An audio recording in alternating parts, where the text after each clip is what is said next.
आप सभी श्रद्धालु जिज्ञासु साधक विचार करेंगे। यदि कोई सरकारी कर्मचारी किसी कार्य के लिए पैसे लेता है तो हम उसे रिश्वत कहते हैं, घूस कहते हैं, घूसखोरी कहते हैं। ठीक इसी तरह यदि कोई धर्मगुरु पैसे चार्ज करता है धर्म के प्रचार के लिए, भक्ति प्रचार के लिए, ज्ञान प्रचार के लिए, तो उसे हम क्या कहेंगे?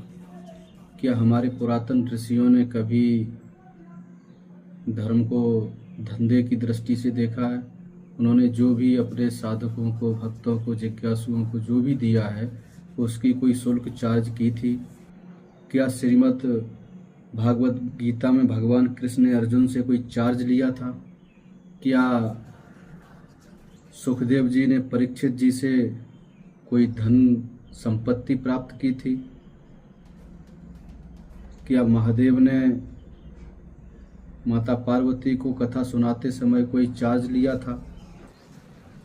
क्या वशिष्ठ जी ने भगवान राम से कोई शुल्क निर्धारित की थी? क्या रविदास जी ने मीरा जी से कुछ लिया था? क्या अन्य हमारे ऋषि मुनियों ने, हमारे ज्ञान प्रचारक संतों ने किसी संत से, किसी श्रद्धालु से कोई धन संपत्ति का सौदा किया था? आज चलो ठीक है, संसार में आप जो भी कर रहे हैं मुबारक है।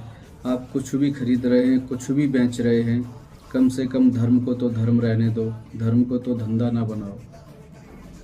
ऐसे अन्यान्य उदाहरण पड़े हुए हैं हमारे प्राचीन शास्त्रों में, हमारे प्राचीन ऋषि मुनियों के, जिन्होंने कभी भी धर्म को बेचा नहीं है, जिन्होंने कभी भी धर्म का धंधा नहीं बनाया है। आज जो हाल है वो कभी नहीं रहा है। और आप विचार करिए,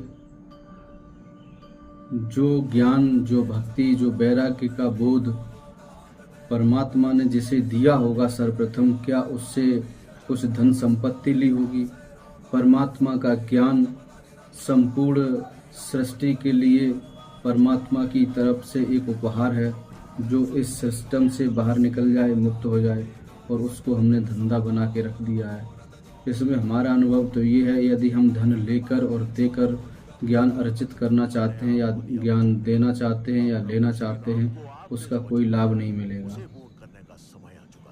ठीक वैसे ही जैसे कर्ण की सारी विद्याएं जब उसे जरूरत पड़ी तो धरी की धरी रह गई।